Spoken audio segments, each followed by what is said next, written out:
Hello teacups, what's brewing? We are back with Chantal. I have just finished recording my last reaction, so it's kind of a double feature for me because apparently I just don't hate myself enough. But we have a giant authentic Italian meatball pasta recipe and mukbang. And it's going to be a creepypasta. Guys, I hate her creepypastas. I really do. They are poorly researched. And I'm a pretty skeptical person in general, so I'm not a fan of this kind of content. So if I sound very dismissive, it's not just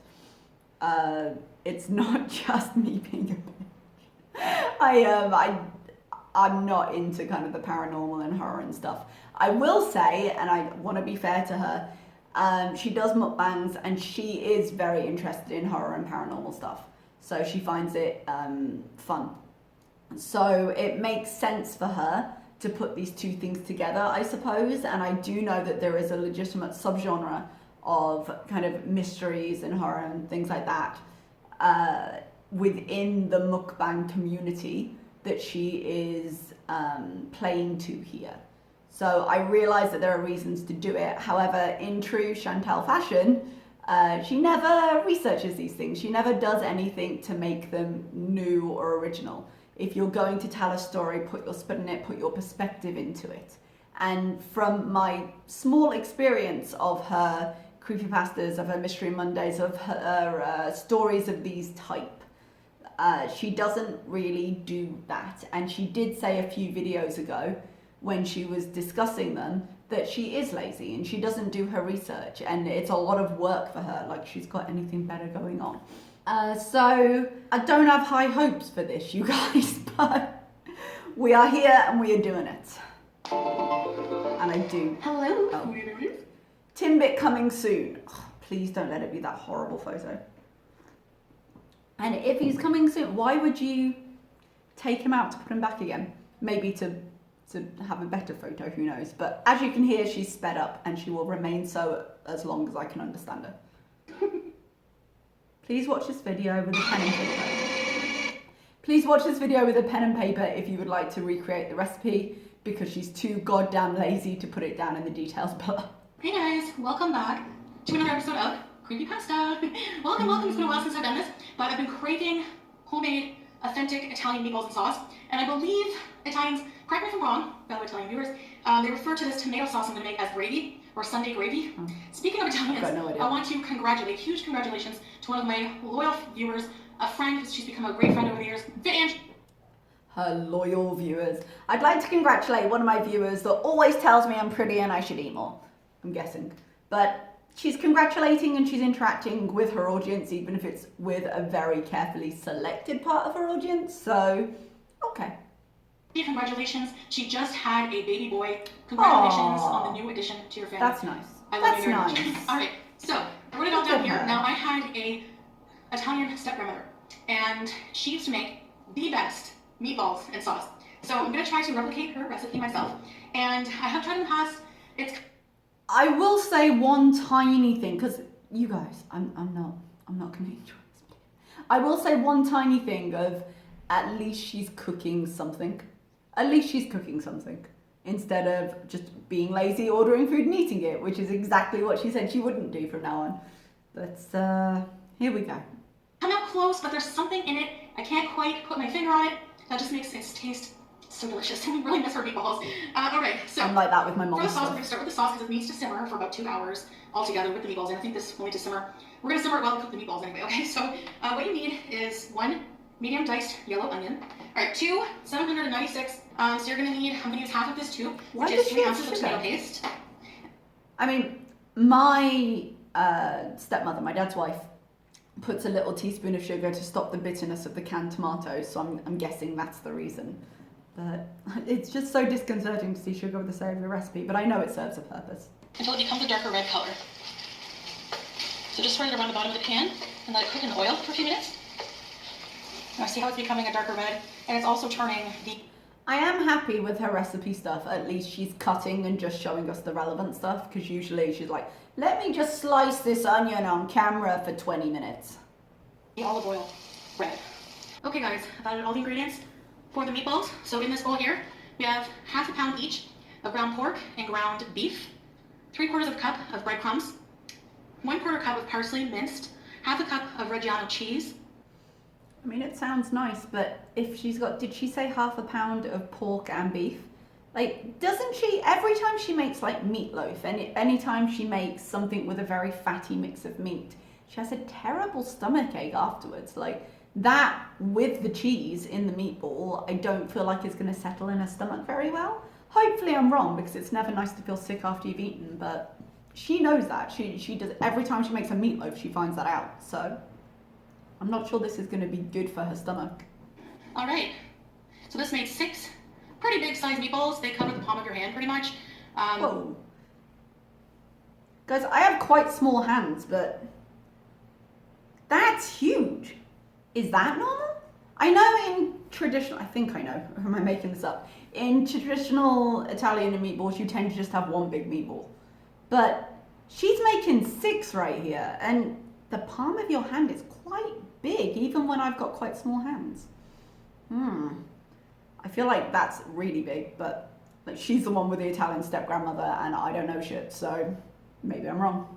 I like the bigger size meatballs. So we're gonna put these in the oven. I have my oven preheated to 350 degrees until they're nice and golden brown. Italian music?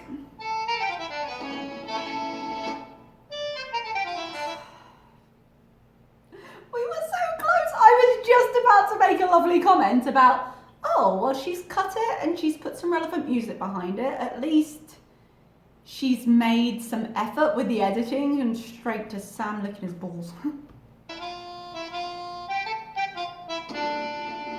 Oh my god, okay. I'm gonna put my hair behind my ears. I don't even know what to say right now. I was just like, What happened? Now I know why Italians can eat pasta and not get fat.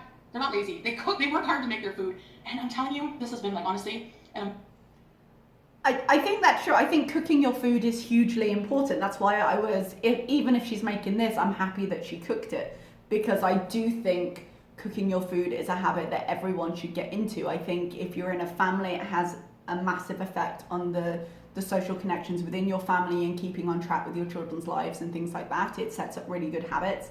But I do feel the need to say, for people who are not her size, it's not as much of a physical workout. You know, I mean, obviously being overweight in Italy is a thing everywhere, but they're not known for being obese, and I think it's probably because they have reasonable portions, and the American version of Italian food, I think, is a lot cheesier, it's a lot fattier, but it's not as much of a workout for most people, honey. This is not the reason that they're not known for their obesity levels. emotional experience for me. I actually had tears when the meatballs were simmering and I was on the couch and I could smell the garlic and the parsley releasing their scent. She actually had tears. Is her step grandmother dead? Is that why?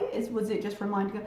I want to, if her family is no longer with her, I want to give her credit that food and smells do tend to immediately connect us with an emotion. But if she's just sitting there crying over pasta, that's a concern. Anyway, I'm so hungry right now. It's been a while since I've eaten lunch, and this is worth the wait. This is. Oh, she ate lunch. Just look at this. That's Beautiful massive. meatballs. And these big tubes. I don't know how to pronounce the name of this pasta, but they're an Italian view. Is it rigatone? It looks like rigatone. Am I wrong? It looks like rigatone to me. I don't know if I'm pronouncing it right, because I don't know Italian. I don't speak it, but First, please enlighten us. And fresh. I love she's like, viewers, enlighten us. You're going to be reading the word. If you can't read the word off the packet, how is them telling you down below going to help you? Grated Reggiano. Like, it doesn't get more fresh than this. Oh, it's so delicious. It's freshly grated. Did she freshly grate that? Because if the answer is no, it does get more fresh than that. If she's bought it grated. Okay, so I did look like this morning.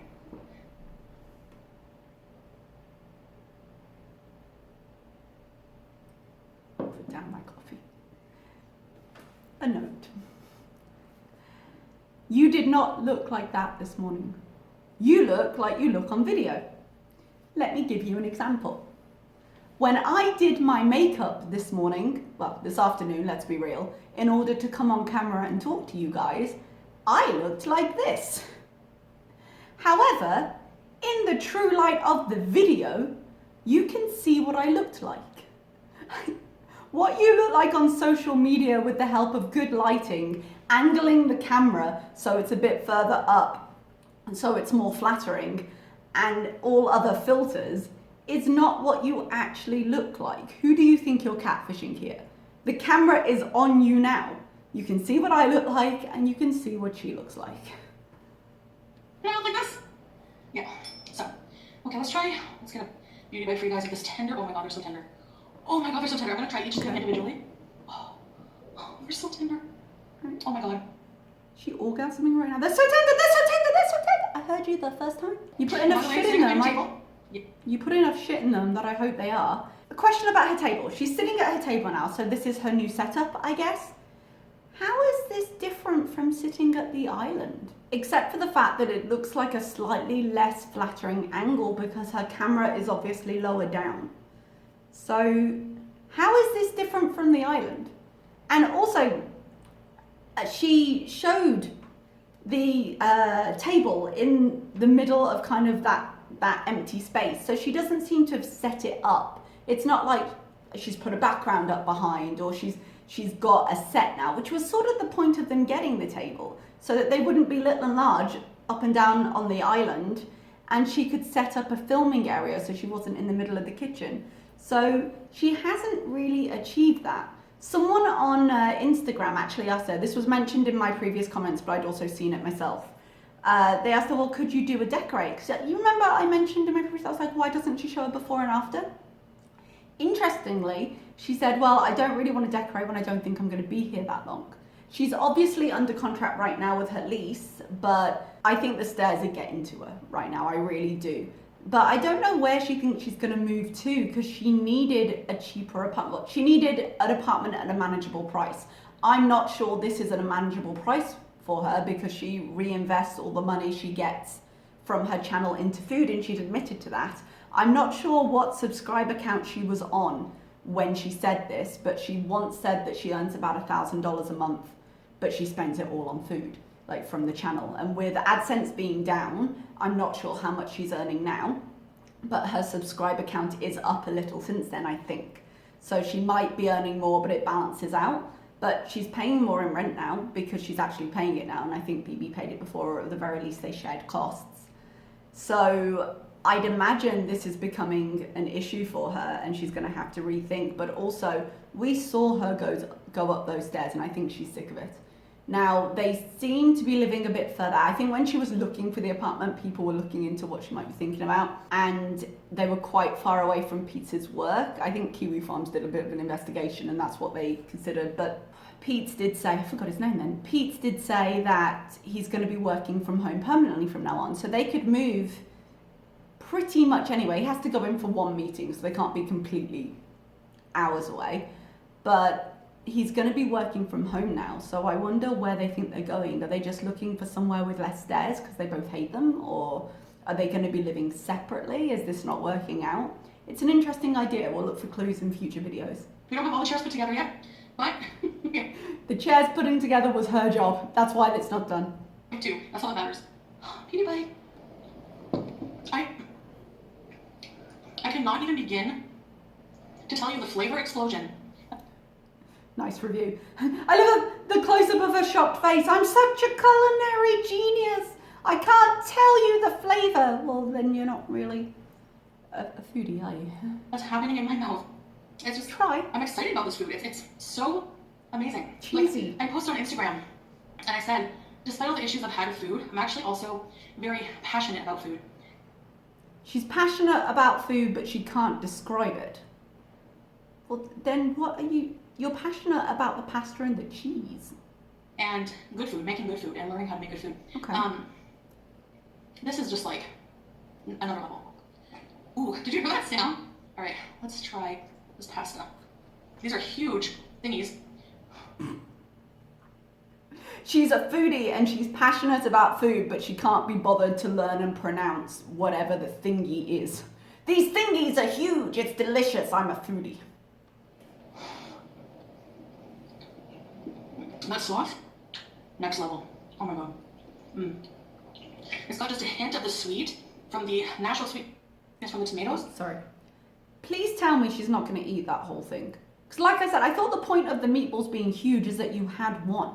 That is a family-sized dinner she's eaten. That's been simmering and that cooked down with the oil, that tomato paste, remember? And that little bit of sugar. Huge beauty bite for you guys. For us. You're doing this for us. Huge beauty bite for you. I honestly cannot right now. Whew, need a bit more. A little bit more. She is really feeling herself right now. Like, doesn't she understand, even if it's true, even if it's the best thing she's ever eaten, how it sounds to be patting yourself on the back like this? Like, come on. Arm on my ball. Oh yeah, arm day. The half pound of parmesan in the ball. So I don't know if you guys have heard, I'm going to do a creepypasta. And I don't know if you guys have heard of Unsolved Mysteries, a lot of you have. It's a series that was first aired in 1987, hosted by Robert Stack. And the show was memorable and iconic because of Robert Stack's eerie, creepy voice retelling, narrating these creepy stories that had these creepy reenactments. And I say this because I've heard, maybe you've heard this as well, there is going to be a reboot or a new series of Unsolved Mysteries tomorrow, July 1st. And of course, it's not going to have Robert Stack. That would be extra super creepy. It's going to be an updated show. And hopefully with updated hairdos. It won't be the same without Robert Stack. That's the thing for me. Nothing will ever compare, no matter how hard they try. Nothing will compare to the original series for me. And it's done by like the same people who did Stranger Things. People go on about Stranger Things. I've never actually watched it, but I've heard it's very good. I mean, Stranger Things has been hugely popular, so it sounds like they've got a good team behind it. And to be honest, if it's a retelling of creepy stories and that's the format, I assume they'd be staying with the classic format. So how creative of a team do you need for that? But we'll see how it goes. So I thought it would be very fitting to tell a story from one of the Unsolved Mysteries, the ghost ones that I love so much. Okay, excuse the freeze frame. So she's not researching it. What a shock. She's going to be retelling the story of an episode. Why not just go watch the episode? This is my issue with her. And she's getting lazier. Like, she doesn't read. She says she's a reader, but she doesn't read. She listens to books on tape. She's getting her story. She's not even researching this on the internet. She's getting her story from an episode she watched. When she was doing her healthy diet bullshit, she didn't even read about the vibrational food. She got it like cribbed and recapped from another YouTuber. Like, at the very least, crack a book, crack a web page, read a word. Like, do something. Don't just regurgitate what other people tell you. So Unsolved Mysteries does this creepy thing around Halloween, or it used to, where they would tell ghost stories. Like, they would feature a ghost story, and they would have like the recollections of the people who went through the ghost story or whatever. And I remember one, apparently it aired around Halloween in 1992, and it was called like Civil War. Apparently. I mean, she might have wikied this. I doubt she's got these details just off the cuff, but she's probably rewatched the episode. But what? Let's give her a chance, but I don't have high hopes. Ghosts. And it was about these drum barracks they were built in 1862. The drum barracks was in Wilmington, California, and it was built as, it was a military outpost, basically. They would train soldiers and process soldiers there. Wipe your fucking mouth. So today, all that remains is a single building, and it's actually now a museum. And the curator of the museum, Marge O'Brien, she would report, her and other employees would report that there was some supernatural things going on, that they had restored. So wait, and this is the skeptic in me. I do realize. So you've got a museum that needs to sell tickets, that's trying to come up with a reason why people might want to see it, that is apparently haunted. I am shocked. I'm shocked that this story might somehow begin to circulate. I mean, of course it must be true. It's in no way a marketing ploy.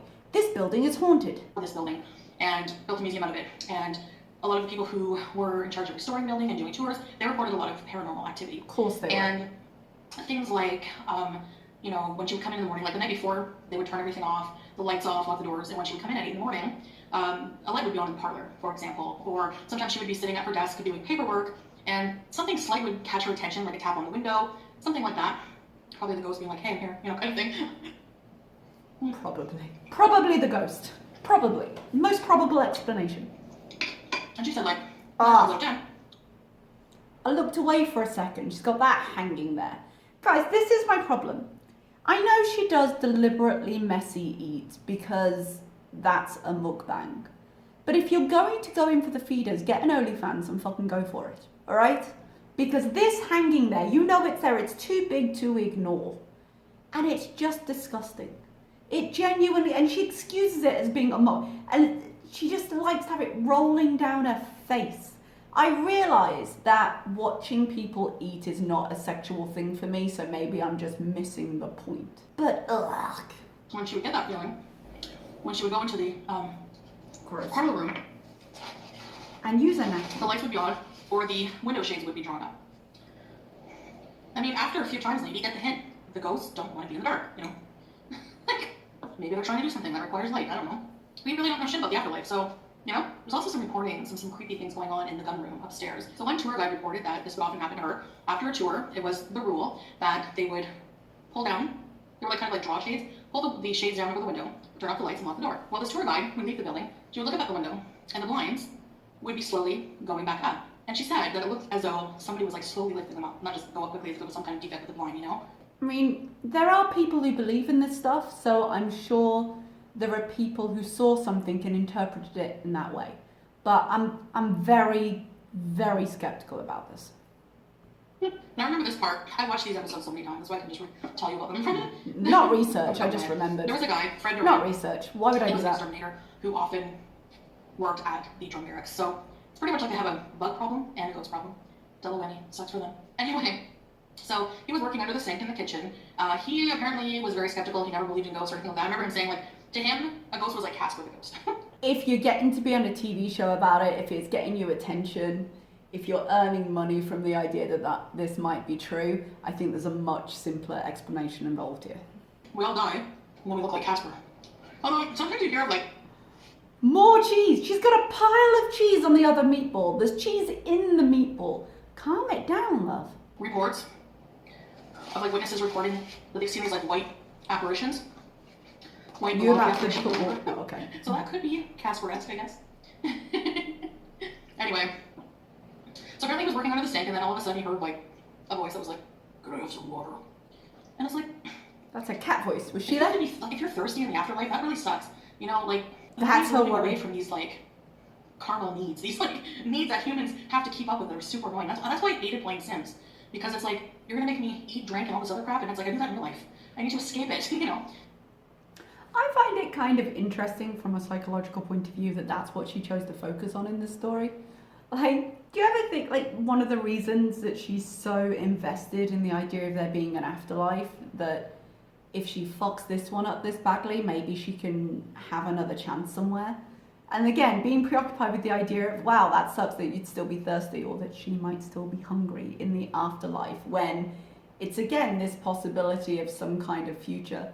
I suppose when your actual life is what it is, you invest a lot in the idea that there might be something else, you know, which is a little bit sad in its way, when you could make so many good changes in this life that you actively choose not to make. And again, with The Sims, you're going to make me do all this crap that I have to do in real life. You know, everything she does that's not related to food, she does to escape, and actually food is mostly an emotional escape from whatever she doesn't want to deal with. So it's just so sad and so telling. So it really sucks, you know, he sounded pretty thirsty in the show too. Maybe you go longer in the afterlife without needing water. Like here, you know. Still thinking about it. At least every hour or something, but over there maybe it's like every 10 years. You need to have yourself a glass of water. Anyway. How many of those? So finally the guy, like, was just like, I guess he just, like, I don't know, ignored him or something, or was like, yeah, whatever, I'm busy at the moment. I'll be done soon. And then the guy was like, coffee. Did you see Maria? He turned around, the exterminator turned around eventually, and saw this guy standing there with, like, a water jug, and he described the guy wearing, like, wartime clothes, and he was confused. He thought maybe it was just an employee, you know, dressing up, getting into character. And then when he told Marge about it, she said, nope, you saw the captain's ghost. Control yourself, woman. Okay, this is so messy. It's messy because you're taking 3 bites in one. Control yourself. No one's gonna steal the food. You can make this a little bit longer and eat normally. You saw the captain's ghost. Like, it was no big deal. Like, it's a big deal. Okay. It'd be a big deal if it were real. Freaking Oreo. Those are huge bites. Yeah. Like, what are you doing? You're in control of what you do. Stop shoving 3 bites at once in your face. That's half a meatball, and you just told me they were the size of your palm. I wanted, like, rigatoni, but this is the smallest rigged pasta they had there, so. Anyway, so the question is, who is haunting the drum barracks? Well, they brought in a psychic. Her name was Barb Connor, I think. And psychics can fuck right off. I feel like this is just me ranting at the internet today. Let's move on. Okay, I'm gonna try this. And she went around and said the place is just teeming. What should I cook next? Comment down below. With paranormal activity. Tons of spirits. Yeah. Oh God. A psychic. Somebody whose whole job is to communicate with the dead. Goes into a place where people think it's haunted and uses their beliefs to earn some cash. What a shock! Of course, no, you're right, it's haunted. Sell me some tickets, pay me my fee. Thank you so much. £600. Especially in the officer's lounge, she saw some officer ghosts playing cards in the lounge, and that would explain why the light was always turned on in the lounge. How convenient. We're trying to play cards. You know, Hi, psychic. We're having a problem in my house, and when we're going in, it used to be a barracks, and when we go into this room, the lights come on and the windows come up. It used to be a card room. Could you do a reading and tell me if there are ghosts in there? Oh, this place is full of ghosts. They're trying to play cards. Thank you so much. Here's your fee. Like poker in the dark, like, come on, Marge, do better. Anyway, apparently there was like a little boy upstairs banging a ball against the wall. I don't know if I already told you guys this story. If I did, I'm sorry. Not that sorry. I can't remember which ones I've told you guys. Not that sorry that she doesn't make a list or organise herself, but sorry. So, there was a little boy just bouncing a ball against the wall upstairs, and Marge was like, that makes a lot of sense because sometimes I would hear banging upstairs and I couldn't figure out where it's from. And then in the gun room upstairs, there was apparently a spirit that was more forceful than the other. And it was Lieutenant James Curtis. So Lieutenant Curtis, apparently he got injured when he was like battling in Washington. He got pretty bad frostbite on his left leg, and so he had nerve damage on his foot and on his left foot. That was really, really painful for him. So to control the pain, like to control the foot better so he could drag it around, he wore a boot that was just a size too small. So sometimes you could hear him dragging his foot, like it sounded like dragging. So that explained a lot to them as well. But apparently in the gun room, the psychic saw him like pointing to a wall and was like, I want my plaque on that wall. Like he apparently did some damage when he was at war, and he was proud of it, and he wanted the plaque on the wall wasn't there. So again, that was giant. Just take a smaller fucking bite. Take 2 of them if you must, but take a smaller bite. I would love to like just one day after this COVID stuff travel around and go to like these different creepy paranormal places, and you know, wouldn't that be fun? That actually, for her, would be fun. I'm not saying that people can't enjoy this crap, I'm just saying I don't believe in it. But that would be fun, I'm sure, because it's an interest that she could pursue. But let me ask you a question. Would you enjoy it without food? Because I think the answer would be no. You've said before many times that the reason travel is fun is because of food. And you were going to go, even with the COVID, you were going to go with Rena, and that didn't involve having to travel. You just had to go to this local place. And you didn't even do that. So yes, in a vague, unrealized, unplanned way, oh, that'd be cool. Are you ever actually gonna do it? I don't think so. It would make good content. Like, it's not my thing, but it would be content for you. But either you're not gonna go, which is what happened with Rena, or you're gonna show up in your car and not get out and then eat a face full of pasta, which is what happened with your seafood Alfredo. So, would it be fun? Probably not. Not the way you do it, but theoretically, if you were to try harder, could be. Watch me like run. I just would be so scared probably seeing something like that. Like a ghost asking me for water, I'll parch, like, you have some water. Bye. Did you just say watch me run? That would be fun. I'd pay for that. So that's the story of the drum barracks. Right. You can watch that episode, like Unsolved Mysteries with Robert Stack is like. You can watch that episode, and then you can probably skip this. It's free on YouTube. Anyways, guys, that was delicious. She didn't even pay for it. Like, she didn't go and rent it. She didn't make it up. It's just free on YouTube. It was probably suggested to her at the end of a video, And she's like, crimpy pasta, done. I do have quite a bit of it left. Excuse me. Quite a bit. That was a lot of meatball. Her stomach is going to be killing her tonight. And there's still a lot in the pot. So I'm going to make spaghetti for Pete after work because he doesn't like pasta unless it's shaped into spaghetti. Like he hates like all other shapes. Christ. It's the same no matter what shape it's in. Don't be such a toddler. Oh, Pete. So I thank you for having dinner with me tonight. Let me know how you like. I mean, you can't really see my table because of my setup, but let me know how you enjoyed this. So it was definitely a good investment. Buying the table, setting it up when we can't see it, and it's made no difference to the quality of your setup because you haven't made the effort. But thank you for that. Video, and thank you for watching, and I'll see you in the next one. Bye, guys. You are entirely welcome for my view. Yes, so there we are. I think paranormal stuff is horseshit. That's my take. But she's back to mukbangs. What do you want to say? I mean, she cooked this one and she didn't cook the last one. So if you're giving her credit for that, we'll see. I'd be interested to see if she has a live or she has an Insta or she has a post saying her stomach really hurts. Because I think it very unlikely that she didn't finish off that pan later in the night. And she did say she'd had lunch as well, so it's a fair old amount of food, especially when it's very fatty and she's adding a lot of cheese. So stomach problems abound.